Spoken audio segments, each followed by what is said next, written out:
로마서 9장 1절에서 5절까지 우리 한 목소리로 함께 봉독하겠습니다. 내가 그리스도 안에서 참말을 하고 거짓말을 아니하노라. 나에게 큰 근심이 있는 것과 마음에 그치지 않는 고통이 있는 것을 내 양심이 성령 안에서 나와 더불어 증언하노니, 나의 형제 곧 고륙의 친척을 위하여 내 자신이 저주를 받아 그리스도에게서 끊어질지라도 원하는 바로라. 그들은 이스라엘 사람이라. 그들에게는 양자됨과 영광과 언약들과 율법을 세우신 것과 예배와 약속들이 있고, 조상들도 그들의 것이요 육신으로 하면 그리스도가 그들에게서 나셨으니 그는 만물 위에 계셔서 세세의 찬양을 받으실 하나님이시니라. 아멘. 할렐루야. 하나님의 은혜가 오늘 수요예배에 함께한 여러분들에게 임하시기를 예수님의 이름으로 축원합니다. 오늘 이 바울의 근심이라는 제목을 가지고 오늘 또 이 말씀을 함께 나눕니다. 민족을 구원하기 위하여서 이 동족들이 예수님을 배반하고 또 예수님을 십자가에 못 박고 또 그 이후에도 깨닫지 못하고 계속해서 이 메시아만을 기다리고 있는 그들의 모습을 보면서 이 바울이 근심을 하죠. 바울이 굉장히 안타까운 마음으로 또 가슴을 치면서 우리 민족을 구원해 달라고, 또 우리 민족이 빨리 되돌아 하나님 앞에 돌아오기를 바라는 그런 모습에 그런 마음이 나타나 있는 구절이 오늘 주실 오늘 말씀입니다. 이 마가복음 1장 17절에 보면은 예수님은 사랑하는 제자들을 부르시면서 이렇게 명령을 주십니다. 예수께서 이르시되 나를 따라오라. 내가 너희로 사람을 낚는 어부가 되게 하리라 하시니, 이렇게 말씀을 하죠. 이것뿐 아니라 예수님께서 마지막으로 또 제자들에게 부탁하신 이 지상 명령도 역시 동일한 명령입니다. 우리 마태복음 28장 19절에서 20절 말씀 우리 함께 읽겠습니다.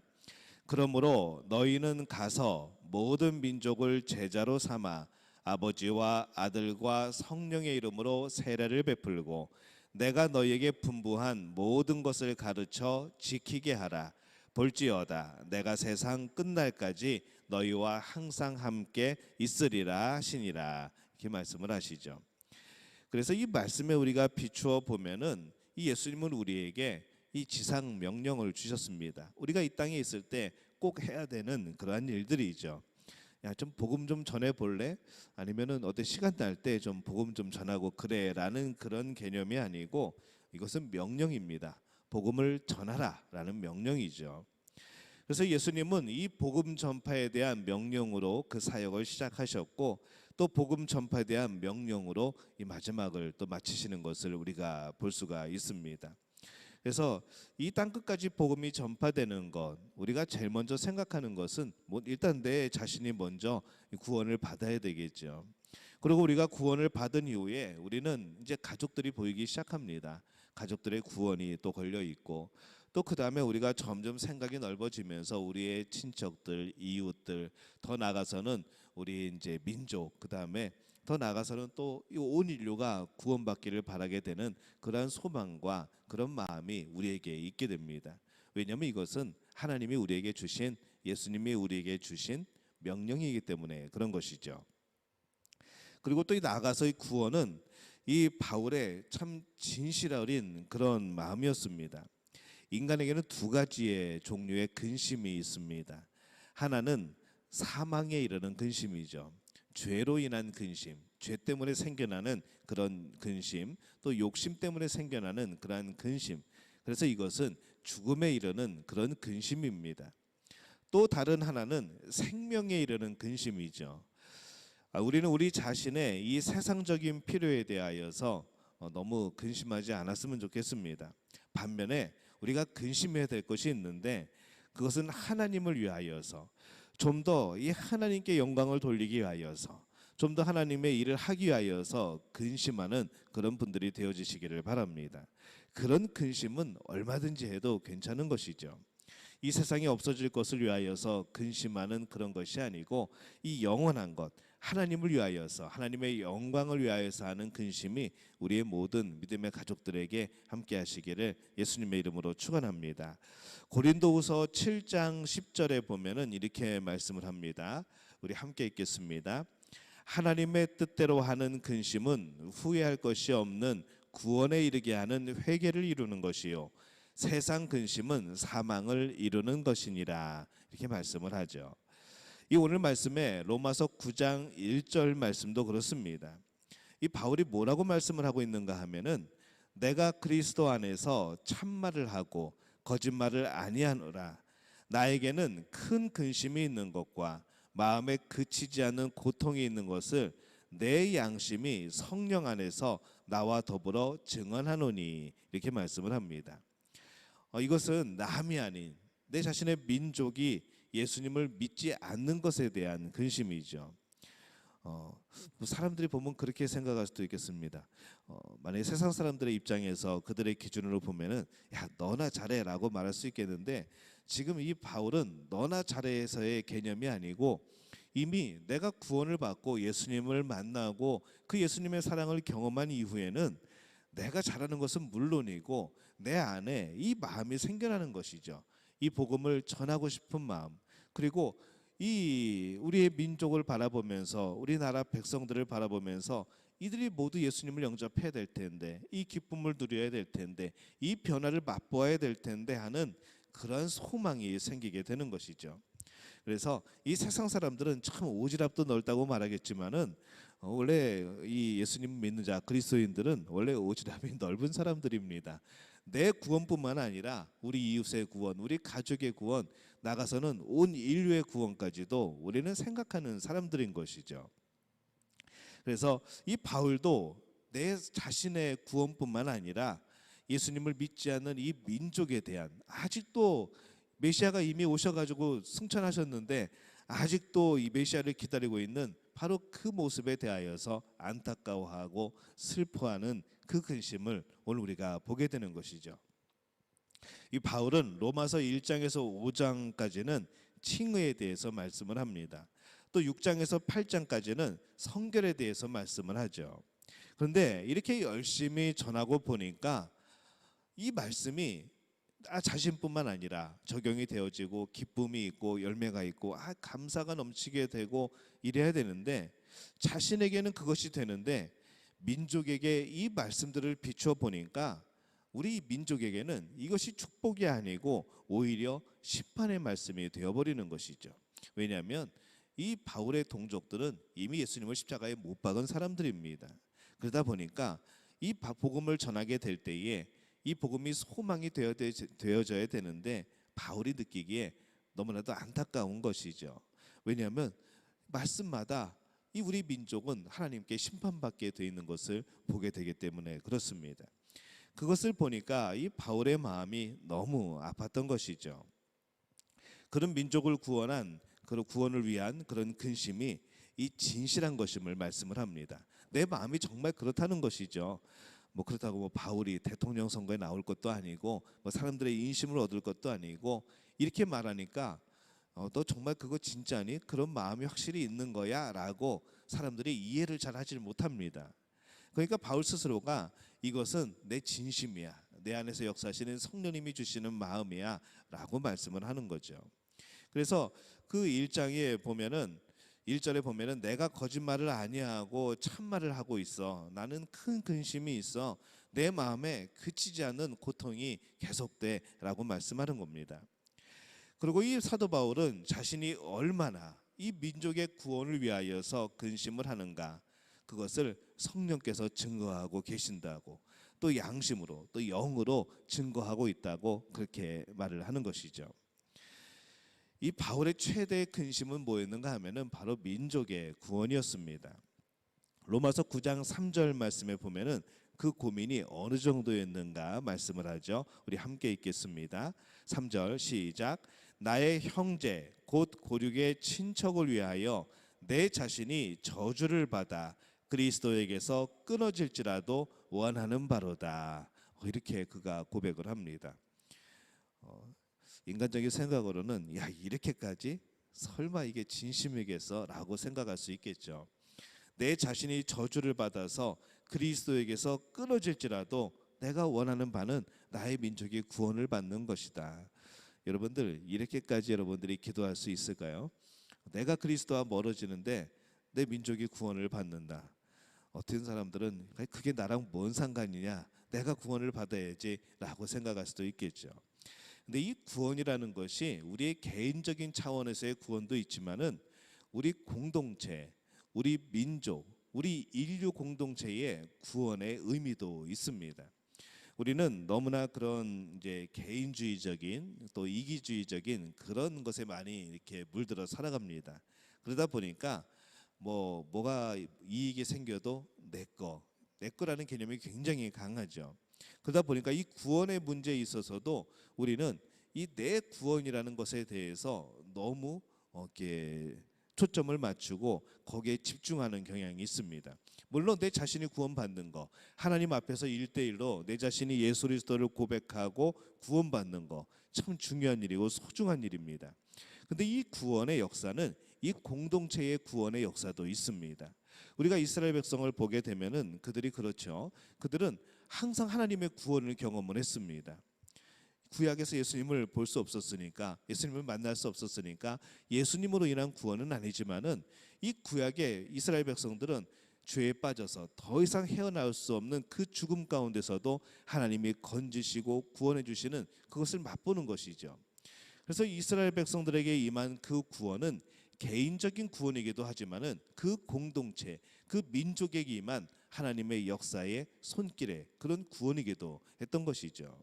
그래서 그런 의미로 본다고 한다면은 우리는 개인의 구원도 중요하고 또 그것도 소중하지만은 더 나아가서 우리 공동체, 우리 믿음교회라는 공동체의 구원, 우리 믿음교회 공동체가 모두 다 이 안에 앉아 있다고 그래서 모두가 함께 예배를 드린다고 그래서 모두가 구원받은 사람인가라고 물어본다면은 그렇지 않다는 것이죠. 우리 안에서는 아직 예수님을 영접하지 않은 이들도 있고 예수님의 살아계심, 하나님의 살아계심을 의심하는 사람들도 있고 이 하나님의 말씀에 대해서 온전히 받아들이지 못하는 그런 사람들도 있는 겁니다. 그러다 보니까 우리가 늘 기도해야 될 것은 바로 개인적인 구원뿐만 아니라 우리 공동체의 구원, 우리 민족에 대한 구원도 필요하다는 것이죠. 그 근심이, 그 기도가 바로 바울의 기도였던 겁니다. 그리스도에게서 끊어진다는 것, 이것은 영원한 죽음입니다. 하나님의 심판이죠. 그럼에도 불구하고 이러한 고백을 한 것이 정말 이 바울이 지옥의 심판을 가볍게 여겼기 때문에 그런 것이냐라고 생각해 보면 절대로 그런 것은 아니라는 겁니다. 그의 민족에 대한 사랑의 깊이가 지옥의 깊이보다 깊었던 것이죠. 구약의 모세도 출애굽기 32장 32절에 이렇게 고백을 합니다. 그러나 이제 그들의 죄를 사하시옵소서. 그렇지 아니하시오면 원하건대 주께서 기록하신 책에서 내 이름을 지워버려 주옵소서. 그가 이렇게 고백을 합니다. 이 모세도 똑같은 마음이 있는 것이죠.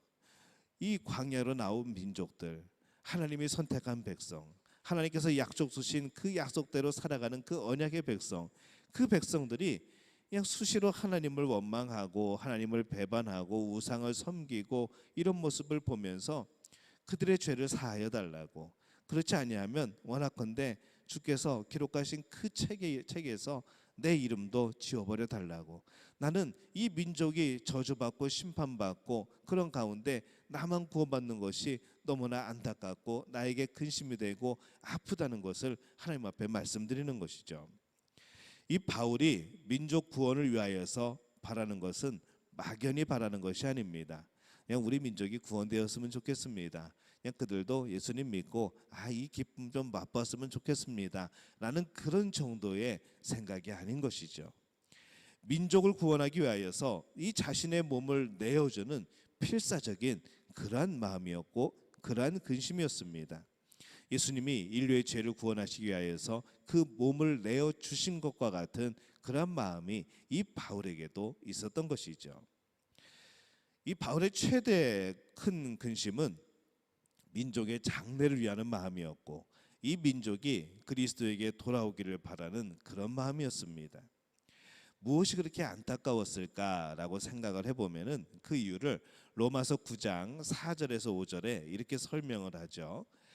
저희는 이스라엘 사람이라 저희에게는 양자됨과 영광과 언약들과 율법을 세우신 것과 예배와 약속들이 있고 조상들도 저희 것이요 육신으로 하면 그리스도가 저에게 나셨으니 저는 만물 위에 계셔 세세의 찬양을 받으실 하나님이시라 이렇게 말씀을 합니다.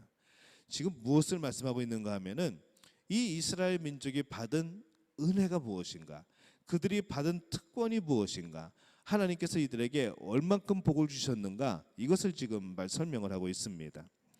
이스라엘 백성들이 가진 기득권 특권이 바로 이런 겁니다. 이스라엘이라는 이름 자체가 이미 복이라는 것이죠. 이스라엘은 야곱이 하나님과 겨루어 이겼을 때에 받은 축복의 이름입니다. 그대로 그 이름이 나라의 이름으로 사용이 됩니다. 그런데 우리가 한 가지 알고 넘어갈 것은 이스라엘이라는 뜻은 하나님께서 다스리신다라는 그런 뜻입니다. 하나님이 다스리는 사람들, 하나님의 다스림을 받는 사람들, 그리고 이것이 또 문법적으로 보면은 이렇게 간구하는, 소원하는 그런 말이 되죠. 그래서 이 이스라엘이라는 뜻은 하나님께서 우리를 다스려 주시기를 이라는 그런 의미가 포함되어 있습니다.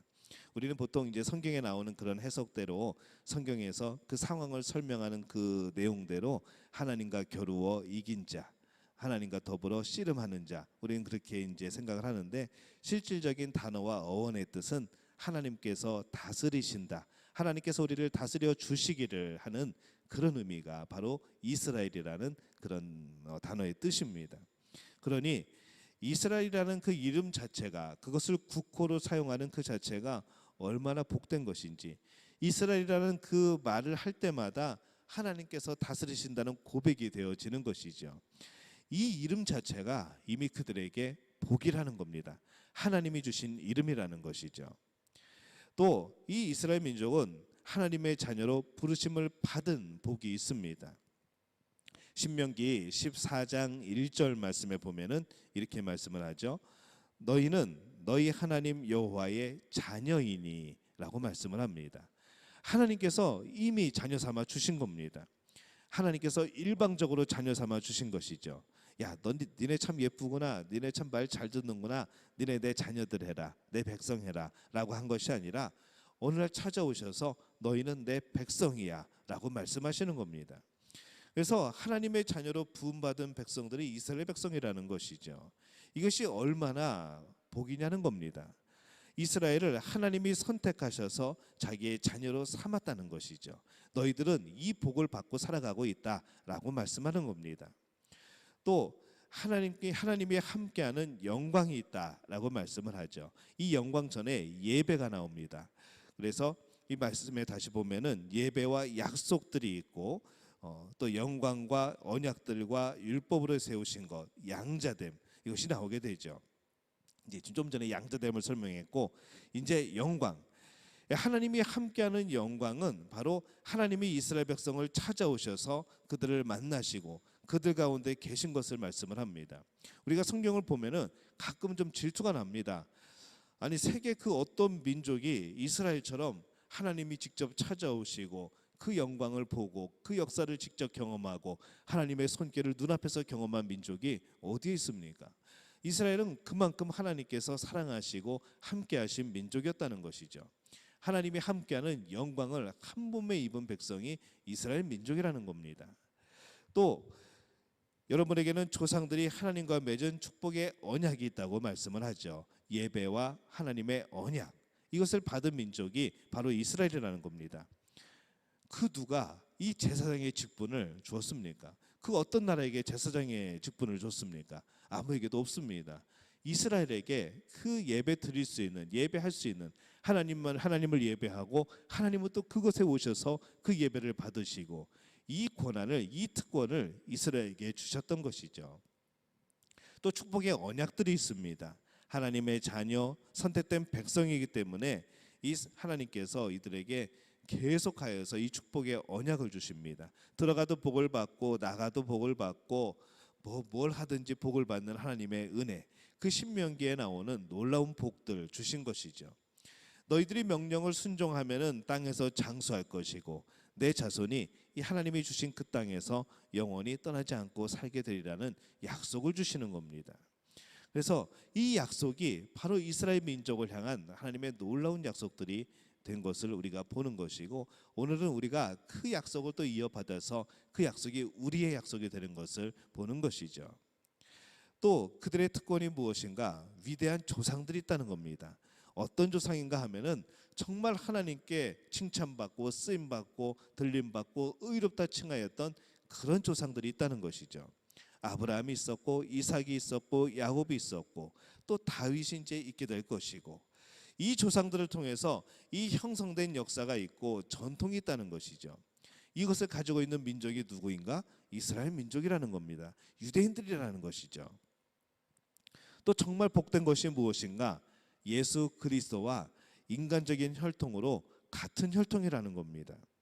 인류의 구원자 예수 그리스도를 저들의 혈통을 통해서 이 땅에 하나님이 보내셨다는 것이죠. 이렇게 보니까 이 모든 것이 바로 그리스도를 통하여 바로 주시는 놀라운 복이고, 바로 하나님께서 그 민족을 사랑하여 주신 특권이고 기득권이었던 것이죠. 근데 이 모든 것이 단 한 가지가 없으면 소용이 없다는 겁니다. 예수 그리스도로 인하여서 구원받지 못하면, 그 백성이 이 하나님의 구원을 경험하지 못하면, 예수 그리스도로 인한 그 죄사함의 구원을 경험하지 못한다고 하면은 그것이 다 무슨 소용이 있냐는 겁니다. 바울이 이것을 보니까 너무 안타까운 것이죠. 로마서 앞에부터 계속 설명을 하다 보니까 우리는 이렇게 하나님의 구원을 받아, 이렇게 하나님의 사랑하심을 입어, 이렇게 하나님의 언약하심을 입어, 하나님께서 이렇게 우리에게 사랑하심을 보여주셔서 우리가 이런 사람들이야 하고 설명을 하고 보니까, 지금 많은 사람들이 예수 그리스도를 믿고 이 놀라운 역사, 은혜를, 복을 경험을 하는데, 우리 민족만큼은, 우리 유대인만큼은 지금 그 예수 그리스도를 십자가에 못 박아서, 예수 그리스도를 믿지 않아서 이 앞에 주셨던 모든 복들이 아무런 의미가 없게 되어버리는 것이죠. 이것을 보니까 너무나도 아픈 겁니다. 하나님의 자녀라고 하면서 하나님이 보낸 구원자를 십자가에 못 박는 그런 기가 막힌 비극을 연출한 백성이 바로 이스라엘 백성, 유대인들이라는 겁니다. 복음을 거부하죠. 오히려 교회를 핍박합니다. 그리고 믿음으로만 구원을 받도록 한 이 하나님의 의를 거부합니다. 스스로 지혜로운 체 하다가 아직도 우리는 약속 잘 지키고 율법 잘 지키고 있다고 그렇게 스스로 지혜로운 척 하다가 스스로 꺾여져 버린 그런 가지들이 되어버리는 그 모습이 바로 동족의 모습이었다는 것이죠. 구원을 받아야 될, 제일 먼저 받아야 될 이 민족이 복음의 원수가 되고 제일 꼬리가 된 것을 볼 때마다 이 바울은 너무나도 마음이 아팠던 겁니다. 우리가 알다시피 이 구원은 값없이 받는 선물입니다. 그리고 구원을 받고 안 받고는 세상에서 보면은 별로 차이가 없는 것 같지만은, 그러나 우리가 믿음의 눈으로 이 구원과 구원받지 못한 것을 보게 될 때에는 그 구원이 영원토록 한 사람의 운명을 행복과 불행으로, 축복과 저주로, 그리고 생명과 죽음으로 갈라놓는다는 것을 우리는 알고 있는 것이죠. 감사하게도 우리는 하나님 앞에 구원을 받았습니다. 나를 정죄할 사람이 없습니다. 하나님의 손에서 끊어놓을 사람도 없습니다. 하나님의 사랑에서 나를 빼앗아갈 사람도 전혀 없습니다. 이 얼마나 감격스러운 구원의 은혜입니까? 하나님은 묻습니다. 너는 그것으로 만족하냐는 것이죠. 근데 바울을 보니까 그렇지 않거든요. 바울만큼 이 세상에서 예수 그리스도의 구원, 이 하나님의 구원을 확신한 사람이 또 어디 있겠습니까? 바울처럼 이 구원의 기쁨을 간직한 사람이 또 어디에 있겠습니까? 그런데 그 바울이 지금 마음에 큰 근심을 안고 있는 것이죠. 나는 구원을 받고 기쁘고 감사한데 다른 형제에 대해서는 무관심하다면은 그것은 성경적이 아니라는 겁니다. 하나님이 기뻐하시는 그런 마음이 아니라는 것을 오늘 우리에게 알려주는 것이죠. 우리가 느끼는 구원의 확신, 이것은 성령이 주시는 겁니다. 우리가 느끼는 구원의 기쁨, 이것도 성령이 주시는 겁니다. 동시에 우리가 믿지 않는 형제들 때문에, 믿지 않는 이웃들과 가족들 때문에, 이 나라의 불신앙 때문에 느껴지게는 이 근심과 고통, 이것도 성령님이 주시는 것이라는 겁니다. 오늘 우리에게는 이런 마음이 있습니까? 주님이 물으시는 것이죠. 이제 오늘부터 이제 재외 국민 그리고 이제 부재자 이제 투표가 시작이 됩니다. 이제 신청하신 분들은 오늘부터 이제 투표를 하셔야 되는데 그런 마음이 드는 것이죠. 나라의 모습을 볼 때마다 요새 계속해서 이제 후보자들이 나와서 서로 토론하고 이제 정책을 발표하고 하는데 정말 그런 마음이 듭니다. 무엇이 옳은가가 중요한 것이 아니라 어떤 사람 말이 맞냐가 중요한 것이 아니라 우리는 그 사람들을 바라보는 것이 아니라 우리는 하나님을 바라보는 것이죠. 만약에 우리가 누굴 뽑는다고 해서 우리가 전번에 말씀을 주일에 나눴던 것처럼 내가 누구를 선택하냐에 따라서 나라의 운명이 결정되어진다고 하면은 내 한 표 때문에 내 결정 때문에 그렇게 되어진다고 하면은 참 얼마나 살떨리는 그러한 선거 그런 투표가 되겠습니까? 그러나 여러분 내가 어떤 선택을 하든지 간에 하나님이 이끌어 주실 겁니다. 하나님께서 또 세워 주실 것이고 하나님은 그에게 능력 주실 것이고 돕는 자를 붙여 주실 것이고 이 대한민국은 하나님이 이끌어 가시는 나라인 것이죠. 투표는 투표이고 선거는 선거일 뿐입니다. 이것 때문에 서로가 미워지는 일은 없어야 되겠죠. 이 선택 때문에 다른 사람의 선택을 멸시하거나 그것을 또 증오하는 일은 없어야 된다는 겁니다. 만약에 그런 마음이 든다고 한다면은 증오의 마음이 생기고 미움의 마음이 생긴다 하면은 이미 우리는 이 투표 자체가 이미 우리의 우상이 되어버리는 것이고 이것으로 인해서 내가 세상을 바꿀 수 있다는 벌써 교만함이 있는 겁니다. 우리는 투표해야 됩니다. 해야죠. 내 소신대로 하나님이 주시는 마음대로 투표하는 겁니다. 하지만 결과는 하나님이 주시는 겁니다. 대통령은 하나님이 세우는 겁니다. 우리는 민족을 위해서 그렇게 기도하는 것이고 나라를 위해서 그렇게 기도하는 것이죠. 절대로 여러분 투표 포기하지 마시기 바랍니다. 꼭 하시기를 바랍니다. 우리에게 이 나라를 사랑하는 마음을 주시는가, 우리 민족을 사랑하는 마음을 주시는가, 오늘 주님이 우리에게 물으시는 것이죠. 어떤 마음으로 우리가 투표를 하는가, 이것은 우리 민족을 사랑하는 마음으로 투표하는 겁니다. 바라기는 성령이 주시는 이 구원의 확신, 또 구원의 기쁨, 이 믿지 않는 형제 때문에 나라의 불신앙 때문에 느끼게 되는 이 고민과 근심과 탄식과 이 안타까움이 우리 믿음의 가족들에게 있으시기를 바랍니다.